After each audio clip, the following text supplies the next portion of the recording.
Maaring magdulot ng malaking epekto ang desisyong ito sa kaso ng ama na inakusahan ng pamamaril at pagpatay sa asawa sa kalagitnaan ng gabi habang natutulog ang anak nilang babae sa kalapit na kwarto. Papalitan natin yun ng rehas. Sige. Lumapit ka. Gusto namin ng ebidensya.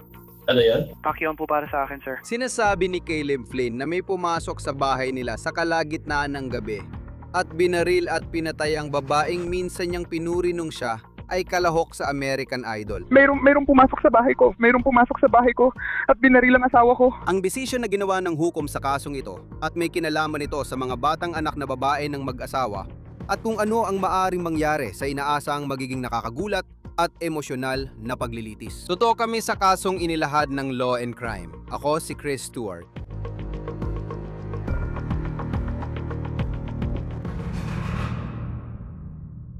Mahirap intindihin na may gagawa ng bagay na iniaakusa kay Caleb Flynn. Naniniwala na ngayon ang pulis na may ebidensya silang nagpapatunay na siyang bumaril at pumatay sa kanyang asawang si Ashley Flynn sa kalagitnaan ng gabi. Bakit niya gagawin yon? Ano ang ebidensya? Bakit daw niya gagawin yon habang natutulog ang anak niyang babae sa katabing kwarto? At sinabi niya na may pumasok na hindi kilala at siyang responsable sa nangyari. Pero gaya ng makikita mo sa 911 call at sa bodycam video na ipapakita ko sa iyo, nananatili ang tanong. Bakit hindi ginising ni Caleb Flynn ang mga anak niyang babae para tingnan kung ayos sila? Madalas kong iniisip ang mga tanong na ito at maaring hindi natin lahat malaman ang mga sagot sa mga tanong na yon hanggang sa taglagas. Ngayon lang tayo nakatanggap ng malaking balita tungkol sa kasong kinasasangkutan ng mga batang babae na ngayoy lumalaking walang ina, habang ang kanilang ama ay naakusahan sa pagpatay sa kanilang ina. Ibig kong sabihin, nasa isang sitwasyon sila na kahit ang salitang traumatic ay hindi sapat para ilarawan ang pinagdadaanan nila. At yung dalawang batang babae na yon, maaaring kailangan nilang tumistigo sa paglilitis ng kanilang ama at magsalita tungkol sa di umano'y nangyari sa kanilang ina. Sila ay 9 at 12 taong gulang pa lang. May isyong pinagtatalunan ng depensa at prosekusyon ukol sa mga batang babae at posibleng papel nila sa paglilitis kung kailangan silang tumistigo. Nagdesisyon na ang hukom at tatalakayin natin ito ngayon dahil humiling ang prosekusyon ng ilang espesyal na pag-aayos para sa mga batang babae kung kailangan nilang tumistigo. Naghay ng prosekusyon ng motion para hindi makaranas ng panliligalig o pananakot ang mga batang babae sa paglilitis. Hiniling ng mga prosecutor na payagan ng bawat bata na pumili ng sariling taga-suporta o kinatawan ng biktima na maupo malapit sa kanila habang tumitistigo. At hiniling din nila na payagan ng mga bata na magdala ng bagay na magpapakalma sa kanila sa loob ng korte at na ang kanilang taga-suporta ay maaaring magbigay ng update sa korte tungkol sa kakayahan ng mga bata na maunawaan ang mga nangyayari sa paglilitis at anumang proteksyon na maaaring ipatupad. At pagkatapos, tila naging isang issue ang hiling ng mga prosecutor na maglagay ng harang o screen sa loob ng korte. Papayagan nito ang mga bata na makita ang hukom, makita ang hurado, ngunit sila ay mapoprotektahan mula sa mga kamera at hindi rin sila makikita ng publiko. At sila rin ay mapoprotektahan mula sa kanilang ama na makita sila. Ang desisyon ng hukom tungkol sa partikular na bahagi ng kahilingan ng Estado ang pinag-uusapan natin ngayon. Maisip mong posibleng harapin ng mga batang babae sa korte ang ama nilang pinaghihinalaang pumatay sa kanilang ina. Ibig kong sabihin, nadadala ka ng emosyon kapag iniisip mo ang posibilidad na yon at kung ano ang maaaring mangyari sa loob ng korte, kung at kailan magsisimula ang paglilitis na ito, na nakatagdang magsimula sa Setyembre. Bago natin talakayin ang desisyong iyon ng hukom, marami na tayong alam na ebidensya sa kaso. Pero may mga hindi pa rin tayo nalalaman. Pero meron tayong body cam, meron tayong mga tawag sa 911, at gusto kong balikan ng Pebrero, 16. At ipaalala sa inyo ang lahat ng nailahad hanggang sa puntong ito. Nasa Tip City, Ohio ito, sa hilaga ng Dayton. Bandang 2:30 ng madaling araw. Isang babae ang di umano'y binaril sa ulo at hindi tumutugon. Kaya dumating ang tawag sa dispatch sa Tip City. At ang tumawag ay si Caleb Flynn. Siya ay sumisigaw. Siya ay hysterical. Siya ay emosyonal. Paparating na ang mga pulis sa bahay niya sa isang tahimik na cul-de-sac sa bayan. Mayroong pumasok sa bahay ko. Mayroong pumasok sa bahay ko at binaril ang asawa ko. Nandiyan pa ba sila sa loob? Papunta na ang mga autoridad. Binaril si Ashley Flynn, isang ina, guro at volleyball coach sa lokal na paaralan. Si Ashley at si Caleb ay parehong aktibo sa kanilang church community. Mukhang sobrang mahal nilang isa't isa. Si Caleb ay hindi lang mapagmahal na ama at asawa, kundi mahusay din na musikero. Kalahok siya sa American Idol Season 12 noong 2014. May mga video niya sa YouTube, Pinabilib niya ang mga hurado sa audition, pati si Simon Cowell. Nakuha niya ang golden ticket papuntang Hollywood noong 2014. Hindi siya umabot sa next round, pero nabanggit niya ito sa isang maikling segment nang tanungin kung ano ang kakaiba sa kanya. Sabi niya at ito ay sipe. Sobrang mahal ko ang Panginoon. Mahal na mahal ko ang asawa ko higit sa lahat. Napakaganda talaga niya. Mahal ko siya. Wakas ng sipe. At sinabi niya na si Ashley ang talagang nagtulak sa kanya para sumubok sa audition noon. Pero ngayon, si Ashley Flynn ay binaril at pinanatili ng dispatcher si Caleb sa linya. Ano ang nakikita mo? Ang asawa ko. Nabaril siya ng 2 beses sa ulo. May dugo sa paligid. Diyos ko. Ma'am, kailangan mong huminga ng malalim, okay? May tao pa ba sa loob ng bahay? Wala. Bukas na bukas ang pinto papunta sa garahe. Pakiusap. Madali po kayo. Pakiusap. Diyos ko. Diyos ko. Diyos ko. Nandito man akong babae. Nandito man akong babae. Nasaan siya? Nasa kama siya. Nasa kama siya. Kasama mo ba siya? Oo, nasa kwarto ako. At tinitingnan ko siya. Pakiusap. Nakalock ba pinto ninyo? Nakalock ang mga pinto papunta sa garahe. Pero nasa loob siya ng bahay. Oo. Pakiusap. Hindi namin saan? Nasa ang kwartong yan sa bahay? Pinapadala na ng partner ko ang tauhan, pero kailangan mo munang sagutin ang mga tanong ko para matulungan kita agad. Anong tanong? Nasaan kayo sa loob ng bahay? Magkasama kami ngayon sa kwarto. Sige, Nasa kwarto nila ang mga anak kong babae. kaya hindi ka kasama ng mga bata. Kasama ko ang mga bata nung nangyari yon. Sige, pero hindi mo na sila kasama ngayon. Hindi, nasa kwarto pa sila at di pagising. Diyos ko. Diyos ko, Diyos ko, Diyos ko. Nagkaroon ng kalituhan kung nasaan ang mga bata sa bahay. Sabi ni Caleb, natutulog pa ang mga bata kahit nabaril na ang nanay nila. Napansin ito ng marami, lalo na sa kwento ni Caleb, na may sumalakay at gumawa ng marahas na pagpatay sa bahay na ito. At gayon pa man, kapag pinakinggan mo ang 911 call, sinabi niya na natutulog pa rin ang mga bata.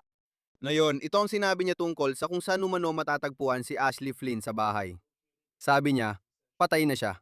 Nasa kama nila siya. May naririnig ka ba? Inaplos ko ang binti niya at tinawag sa pero hindi siya sumagot. Sige, hindi sumasagot ang asawa mo sa'yo. Sandali lang, nagsusuot ako ng aking damit. Anong sabi mo? Anong sabi mo? Hindi ka sinasagot ng asawa mo. Hindi, nasa kabila sila, nasa kabilang kwarto. Nasa kabila sila, sa kwarto nila. Okay. Sige, may naririnig ka bang ingay sa loob ng bahay? Wala, ang mukha niya ay... Sir, parang multo ang puting-puting ang mukha. Pakiusap, magmadali kayo. Sige, kaninong muka? Mukha na masawa ko. Muka ng asawa mo? Oo, yung isa, yung binarel. Binarel siya, ano ro? Tumahimik ka, sabi ko. Saan siya binarel? Sige, humihinga pa ba siya? Sana hindi kumalat ang dugo. Hindi. Hindi. Sige, hindi ko alam. Sa tingin ko, hindi.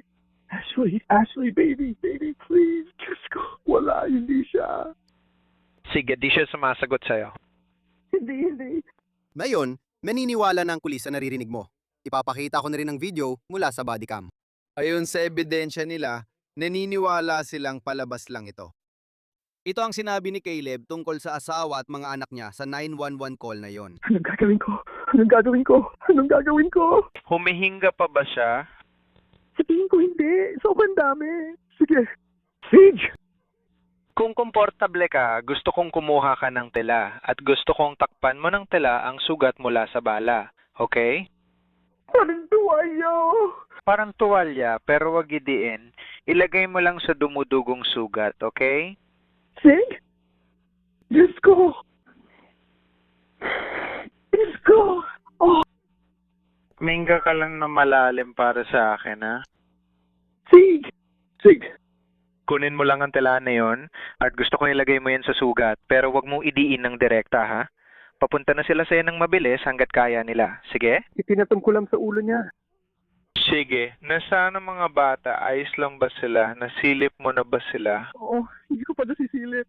Sige, pwede mo bang silipin ng mga bata para sa akin? Andito na ang pulis! Andito na ang pulis! Sandali, pwede mo bang silipin ng mga bata para sa akin? Sandali, kakaratingan ng pulis. Umalis na sila. Sige, pakisilip na lang ang mga bata para sa akin, ha? Tulog pa rin sila. Tulog pa rin sila. Sige, nakikita mo pa rin silang humihinga? Wala kang nakikitang sugat sa kanila? Wala.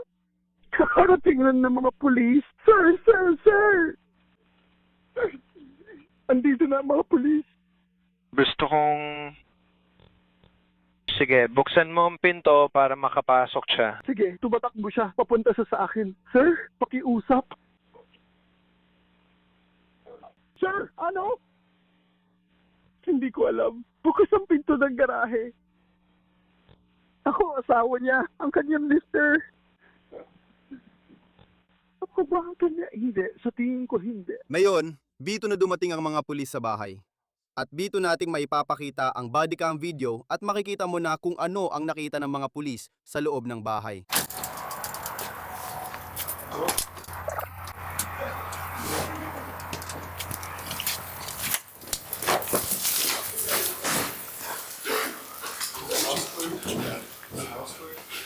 Tinignan ko, natutulog pa rin sila dito.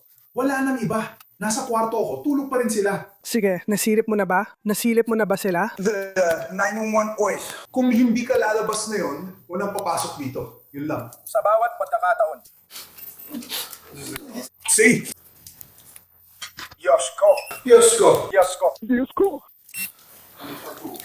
Uy, Gusto mo bang umupo? Huminga ka muna. wala na ba siya? Huminga ka akin. Huminga muna. Huminga ka akin. Kailangan mo huminga, okay? Paano nagtugma ang sulok? Ano ang dapat kong pasalamatan? Ano ang ginawa ko sa anak ng babae? Ano ang ginawa ko sa anak nating babae? Na yun din. No yun, kailangan mong huminga, okay?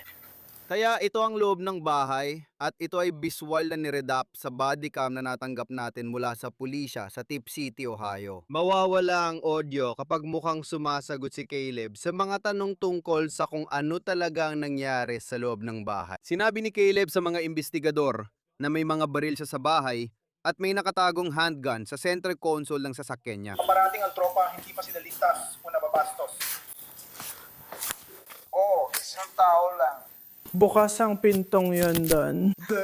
Mumaniklik. Bukas ang pintuan sa likod.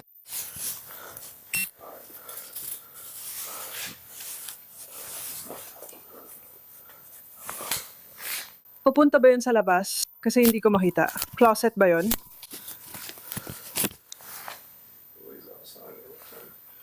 Sihi, hahat. Ang center console and track. Tama. Kukunin ba natin siya? Uy, tingnan mo to. Anong meron? Hindi. Masakit. Nakikita mo bang dugo? Nagsasalita lang ako. Di ako makasakay sa bisikleta. Ang balutan na ko lang. Uy, may nanonood sa kanya. Kailangan siyang bantayan. Sa ganitong kaso, hindi na nakakagulat na gustong bantayan ng pulis ang asawa na kasama rin sa bahay nang umano'y mangyari ito. At kahit na emotional ang taong yon, hysterical sila tulad ni Caleb, mukhang may pagdududa pa rin ng mga pulis. Kung pakikinggan mo ang tono nila at ang mga usapan nila, parang may hinala na sila sa kwento ni Caleb mula pa sa simula. Lahat. Oo, bukas ang likurang pinto. Bukas ang likurang pinto. May pinto sa gilid dyan. Bukas ito, na-clear nyo na ba ang garahe? Hindi pa. Bukas ang center console ng truck. Doon daw niya nilalagay ang baril niya. Para sa'yo, ito. Ang asawa. Sa parehong kwarto kasama ka? Sa kama niya, sa kama. Naririnig mo ba ako? Hindi ko pa siya nakausap. Si Cory ang kumausap sa kanya. Ngayon, ang pangunahing teorya mula pa sa simula, Lalo na sa unang ilang araw matapos umano itong mangyari, ayon sa pulisya, ay ito ay isang burglary na nauwi sa karahasan. Sinubukan ng pulisya hanapin ang taong sinabi ni Caleb na di umano'y pumasok sa kanilang bahay at gumawa ng krimeng ito. Nagpakawala ang pulisya ng mga aso para subukang mahanap ang bakas ng marahas na sumalakay. Nagpalipad din sila ng mga drone pero wala silang natagpuan. Habang nagpapatuloy ang investigasyon, sinabi ng pulisya na sinunod nila ang teoryang iyon. At marami ring tao sa komunidad ang kumampi kay Caleb. Ito ay crime scene video mula sa WHIO TV. At makikita mo talaga sa bodycam video. Ang mga taong malapit sa pamilyang ito ay hindi matanggap ang ideya na si Caleb ang responsabale sa di umano'y nangyari. At sa bodycam, may isang hindi nakilalang babae na lumapit para damayan si Caleb Flynn. Let's go. Come on, honey. Pasensya na. Oh.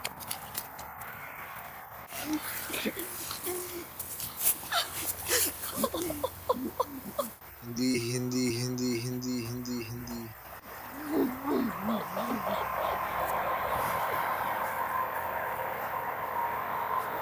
Pasensya na. Hindi ko maintindihan.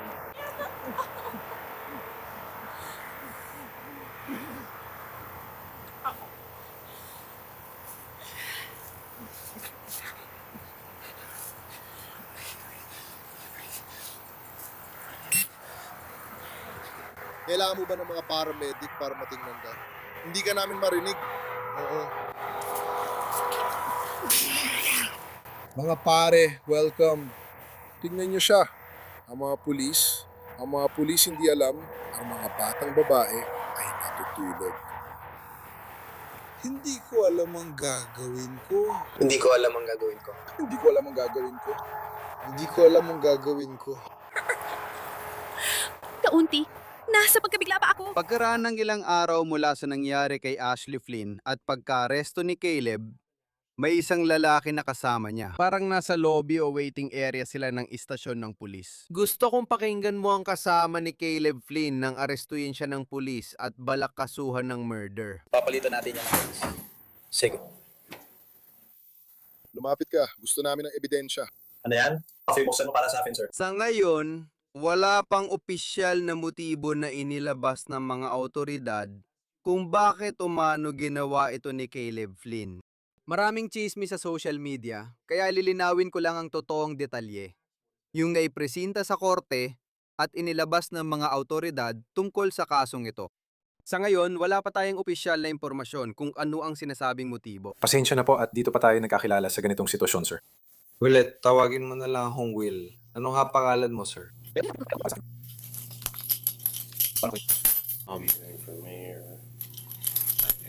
Galing ako sa labas ng bayan, pati na rin ang aking telepono at mga gamit.